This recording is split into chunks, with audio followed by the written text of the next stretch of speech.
Carole Durand, bonjour. Alors, on a un petit dernier là devant nous. On va bien. Arthur, le dragon timide et les fées. Alors, un dragon timide, ça surprend un petit peu quand même. Hein. Logiquement, ça représente la force. On en a peur. Alors, un dragon timide. Ben pourquoi pas, j'ai envie de dire. Oui, pourquoi pas. Pourquoi pas. Et puis, c'est peut-être un petit peu toute ma timidité que j'ai mis dans ce livre. Oui.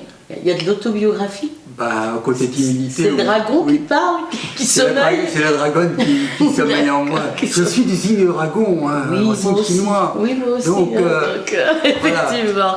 Non, ceci dit, c'est un petit opus qui fait la suite finalement à Canard Gris et Canard Vert. Canard Gris et Canard Vert, c'était sur le droit à la différence, on va dire. Et là, finalement, c'est sur la tolérance et le fait d'aller au-delà de certains handicaps qu'on peut avoir comme la timidité.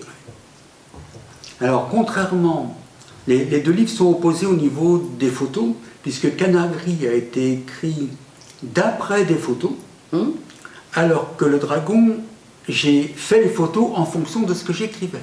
Alors des photos de dragons, c'est quand même pas évident à faire, ça se rencontre pas à tous les coins de rue. Hein. Alors j'ai la chance d'avoir une personne qui me fournit en dragon en résine, oui. Et en fée aussi. Donc, parce qu'ils sont pas grands. Oh ben, il y a toutes les tailles. Le dragon bleu, il est grand comme ça. Celui que j'ai appelé le chef des dragons, il est grand comme ça. Mais en photo, ben, on fait ce qu'on veut. Oui, on fait ce qu'on veut, c'est l'avantage. Et alors, quant à la dragonne, ben, elle est de la hauteur du livre à peu près. Ah oui, bon. Avec bon, sa fée gothique. Oui. On n'a pas à en avoir peur. Ce sont des gentils dragons. Ce sont des gentils dragons. Et en plus, ils ont une bonne fée dans leur relation. Alors, il y a plusieurs fées. Oui. Il y a plusieurs fées, oui. Il y a la fée rêveuse, la fée gothique. La fée gothique qui intimide Arthur. Ben oui. Parce qu'elle prend bien soin de sa jolie dragonne blanche. Logique. Elle joue le rôle de duègne, comme il y avait à l'époque en Espagne. Et puis voilà, comme ça, elle surveille. Mais enfin, apparemment, elle est très compréhensible et très sensible à l'amour. De ce pauvre Arthur transi. D'angoisse à l'idée de déclarer sa flamme à sa dragonne blanche.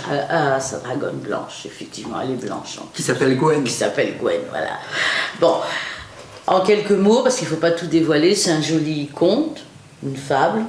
Non, plus un conte, parce qu'il n'y a pas vraiment de morale à la fin. C'est juste une histoire un petit peu fantastique qui s'adresse à tout âge, pour tout âge.